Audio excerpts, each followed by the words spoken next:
Hello everyone, welcome back to our What's Next interview today. We have Mr. Worrell, who's Captain's dad, and Mr. Worrell used to work at Davenport with my dad, and then before deciding to franchise Tommy's Car Wash.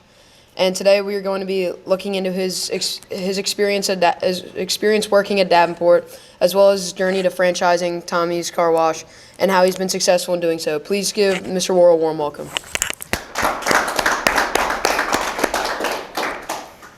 All right, so we're going to start it off with some questions about your college and how you, so what did you study in college?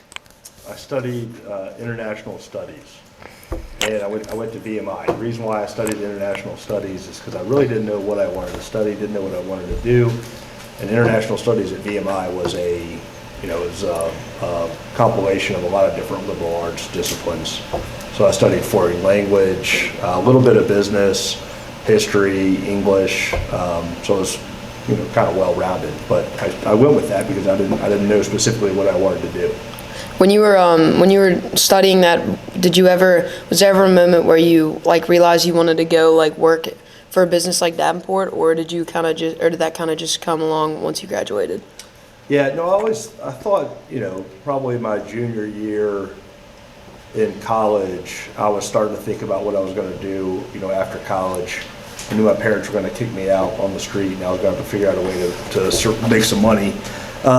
So I did. I remember I was always interested in stocks and bonds, and so there was a club at VMI called the Cadet Investment Group, and they actually managed a small portion of their endowment, and they buy and choose stocks to buy or sell. And so I was part of that club, and so that got me interested in buying stocks and trying to analyze what might be a good investment and what might not be. And I did that with the idea that maybe I knew people that had been stockbrokers when I was growing up, when I was an adolescent, and I thought it might be something that I would consider trying. And the other thing is I knew that I was going to give it a shot, see if I liked to do it. But even if I didn't turn out that that's what I wanted to do kind of as a career, I was okay with that because I also knew that I was going to be learning about investing, which I understood at a relatively young age that it's a good thing to be thinking about as your it's a good life lesson to have. So that's what I did. I participated in that cadet investment group. When I got out of college, I was fortunate enough that I got hired by Davenport and Company, which is a local broker-dealer here in town, and it was a really good experience for me. I was fortunate. I got in. I basically told the CEO at the time, I don't know what I'm doing, but I'm willing to work my tail off and do whatever I need to do. So he put me in a job where I was kind of in charge of implementing software that would track cost basis and performance reporting and all that kind of stuff. So it turned out I had to figure it out as I went because I didn't know anything. I didn't really know a whole lot about investments. I didn't really know anything about software, but it was a great way for me to get dirty. And I was determined enough that I was going to figure it out. So it turned out to be a really good first job for me right out of college.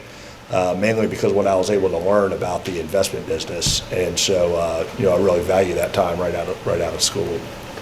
So you mentioned that you studied kind of a bunch of broad subjects. After knowing you were going to be an entrepreneur, would you change anything about what you studied in college? Yeah, I probably would. I mean, I enjoy finance, and so looking back on it, had I known at a younger age that I really enjoyed finance and business, I probably would not have studied international studies. I probably would have made my focus, and studied just business and finance is what I would have done in hindsight. But at the same time, you also, when you're in college, you don't. It's a funny question because you also don't want to limit yourself that you're learning just one skill, and so you're pigeonholed into that discipline for the rest of your life. So there is something to be said for a liberal arts education or a well-rounded education, because the reality of it is most people don't know exactly what they want to do when they're getting out of college or when they're in college. And so what I think is really a great thing to do is to try to dip your toe and get experience with different disciplines, different kind of jobs, things that you could potentially, try out, essentially. Get an internship somewhere. I don't care if it's shuffling papers or filing papers or whatever it is. You're at least going to get some exposure, and you're going to realize, if maybe it's in a medical office, you might realize medicine's for you, or maybe it's not, or maybe you do some accounting work and you figure out if accounting is something you like, or if you like finance, or if you like, there are so many different opportunities out there, and the best thing I think you all can do at a young age is try to identify what you do like and what you don't like. It'll help guide your path into what you end up studying. And you know what? If you take an internship, or even now, you got to spend some time in the summer working somewhere, you might find out that that's not the job for you. Well, knowing that is just as valuable as knowing what you do want to do. So I would encourage you, to try to do that. So still going along with the theme of college, so you played college lacrosse at VMI, and how do you believe playing college sports prepared you for the working world? Yeah, so one thing about VMI is, they say it's an easy school to get into, but it's hard to graduate from, and that's true. It takes a lot of determination and grit, because it's tough. There's like a boot camp mentality, and you got to get through the military, the training aspect, and those kind of things, and they don't make life easy for you. So one thing, going to VMI just in general, is you learn perseverance, and you learn, how to get through, tough times. And I think that was a valuable lesson. And then I played lacrosse at VMI, and with regards to that, there are a lot of things that carry over from playing sports to, life lessons, and that can be carried into business. Communication is one of them, teamwork. Respect for others, how to relate to others, work ethic.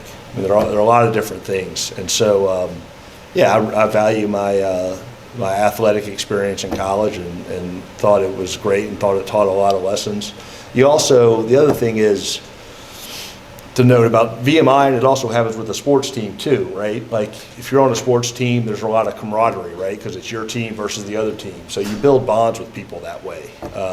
And that happens on the team, and that's pretty special. I still, stay in touch with some of my buddies that I played lacrosse with in college, and still stay in touch with a lot of folks that I went to VMI with as well. So a big problem for, I know, some people here and people that play college sports is time management between like sports and schoolwork. How did you manage your time in college between lacrosse and your studies, and is there any advice you would give to the people here playing sports? Yeah, it's a good question. So when you play a Division I sport, and to some degree Division III as well in college, it takes a lot of your time. So, most kids, if they're not playing a sport, they got their classes that they have to go to and attend, and they got the coursework that they need to do. But when you're playing a sport, I want to say it was 3 to 3.5 hours per day, except for Sunday, dedicated, to working out or lifting or being on the field or whatever, or video or whatever the case might be.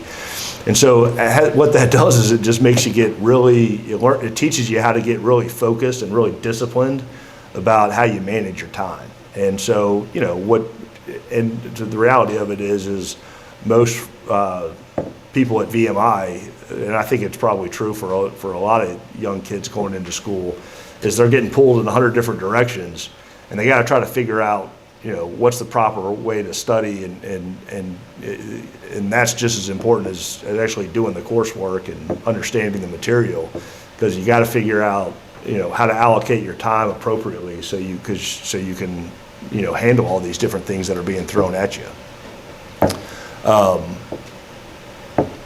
So yeah, I mean, at VMI,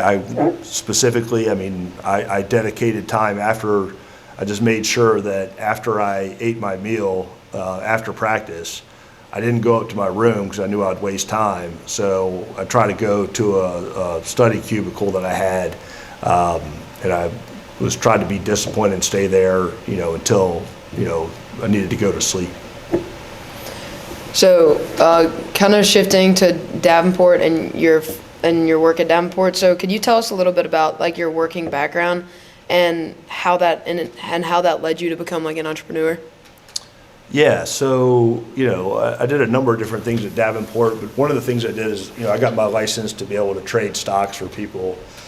And so, and then also got into the bond department, so I was an institutional salesman, so I was selling, blocks to institutional investors who'd buy big blocks of bonds. But the thing that I think helped me the most is that when you're picking a stock, you're basically looking at a business and you're making a decision whether or not you want to be an owner of that business or you don't, right? So if you're picking a stock is ownership in a company, right? So, and you always want to buy low, sell high. And so what helped me is the reason why I got into the car washing business is because I was looking for an opportunity that would be something good to invest in, and being at Davenport and understanding how balance sheets work and projections and valuations and all those kind of things, those matter in terms of trying to pick a stock that you might want to invest in. And so I just decided to I found a business opportunity that I could do something similar where I could invest in that. And hopefully it would do well, and it has. It's been a good business. So I'm glad I did it. But to answer the question, I did learn a lot at Davenport about how you would look at a company and decide whether or not you want to be an owner of that company or not. So you mentioned bonds quite a bit. So for those who may not know, how would you describe what a bond is? So a bond is, just think of it as an IOU, right? So you borrow $10 from your buddy, and if you know that he's going to pay you back, you may not charge him anything extra because he's going to give you $10 back. But if you're lending money to somebody you're not so sure that they're going to pay you back, that means their credit's not quite as strong, right? Their wallet may not be as thick. You're not sure you're going to get that $10 back. So instead of just giving them the $10, you might say, I'll give you the $10, but in the time that you repay me, you got to pay me back, $11, right? So a bond is just that. It's an IOU, is the easiest way to think of it. So it's similar to putting an interest rate on something? Yeah, so the what you charge for the borrowing is the interest rate, and it's usually a percentage. Yes, sir. It is a percentage.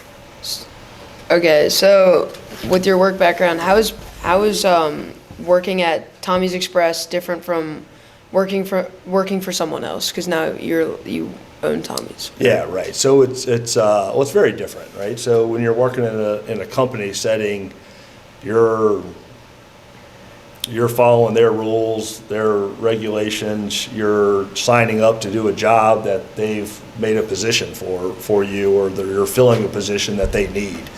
So you're working for a company.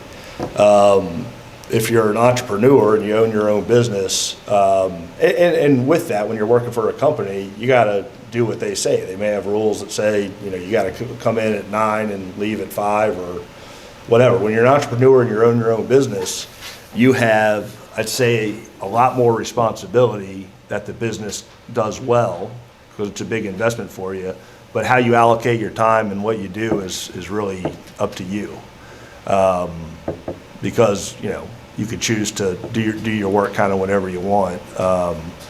But the biggest key is that you have skin in the game, right? Because you own the company, and so my mentality is the owner-operator model is a great model, because if you own it and you're running it, you care more about that business than any employee that you might hire, right?